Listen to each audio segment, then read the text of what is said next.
Il aurait été mieux d'injecter de l'argent pour fédérer notre monde au lieu de fesser sur les chômeurs. Je pense que c'est pas la bonne méthode.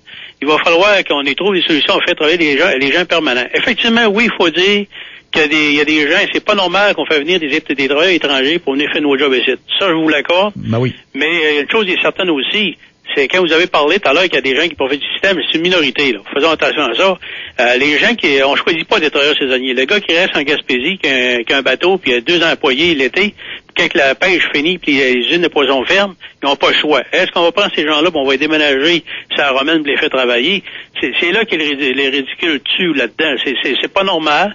Moi, je dis qu'il faut injecter de l'argent, faire virer l'économie, puis faire travailler notre monde. Puis là, c'est pas ça qu'on fait. Là, on fait sur les chômeurs-chômeuses, c'est que l'argent est cotisé par eux et les employeurs. C'est le gouvernement qui l'administre. Ça veut dire qu'ils administrent notre argent, mais c'est pas eux qui cotisent dedans. Fait que ils font ce qu'ils veulent. Fait que de plus en plus de chômeurs n'auront pas accès au chômage. Et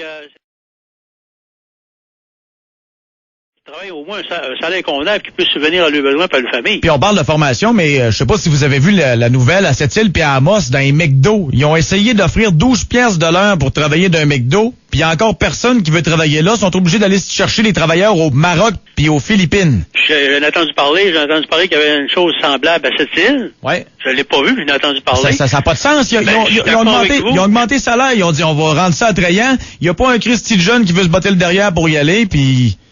Ça, je suis d'accord en partie avec vous. C'est dur, c'est pas normal qu'on fait venir des travailleurs étrangers pour aller faire des fichages d'arbres dans le bois, puis du débroussaillage, c'est pas normal. Mais faut organiser nos affaires, puis aller chercher notre monde, puis les éduquer. Premier chose, il faut le montrer, puis il faut aller laisser la chance d'apprendre ces gens-là. C'est des jobs qui sont durs aussi. Moi, je vois pas quelqu'un qui a 70 ans commencer à faire marcher une machine là-dessus, dans le bois. Il y a des affaires qu'il faut penser et regarder aussi.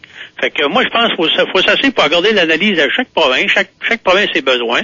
Nous, au Saint-Extérieur, on a des besoins spécifiques. Il faudra s'asseoir avec nos gens et trouver des solutions. C'est pas normal qu'on fasse venir des travailleurs étrangers, puis c'est pas normal que le monde ne prenne pas ces jobs-là non plus. Il faut s'organiser qu'ils les prennent, les émettent attrayantes aussi, puis ça aille de l'allure. Pour en revenir à l'histoire du chômage également, ce que j'apprécie